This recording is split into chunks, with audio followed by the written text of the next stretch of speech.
All this dog wanted was the tennis ball in the boy's hand. But the boy cruelly tossed it into the middle of the road, and the dog got hit by a car trying to fetch it. Heartbroken, little Rémi, who owned the dog, followed the boy into the woods, demanding an explanation. But the boy suddenly turned around, threw a stick at Rémi's head, knocking him out cold on a rock. To cover it up, the boy shoved Rémi's unconscious body into a crack between some stones. The next day, Rémi's mom came looking for him.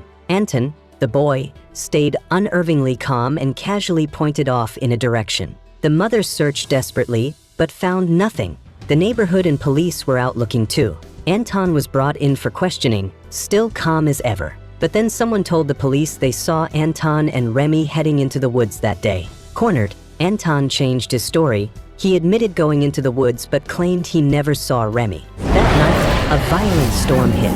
Floodwaters burst through Antoine's front door. He and his mom hid upstairs until morning.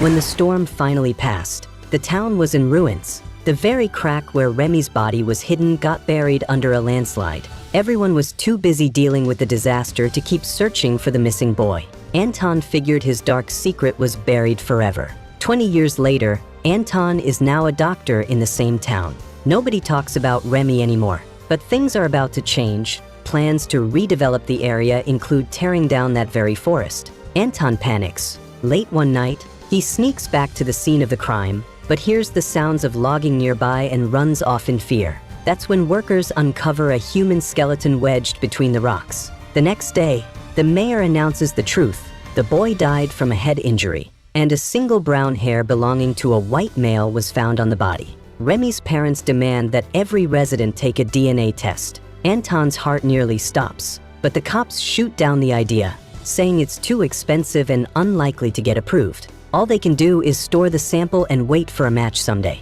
Antoine finally breathes a sigh of relief. But the next day, a man showed up at Antoine's clinic. He was a driver who, by chance, had passed by the scene 20 years ago, right after Antoine hid the body. Near the spot, he found a wristwatch. Now, he returned it to Antoine and urged him to come clean. As Antoine spirals into guilt, his girlfriend surprises him with news. She's pregnant and wants to get married, but Antoine denies the baby's his. She doesn't believe him and decides to get a DNA test. That's when the bomb drops. Antoine's girlfriend is actually Rémi's sister. Her father, the man demanding justice, is Antoine's soon-to-be father-in-law, which means Antoine will now spend the rest of his life haunted by the weight of his own sins.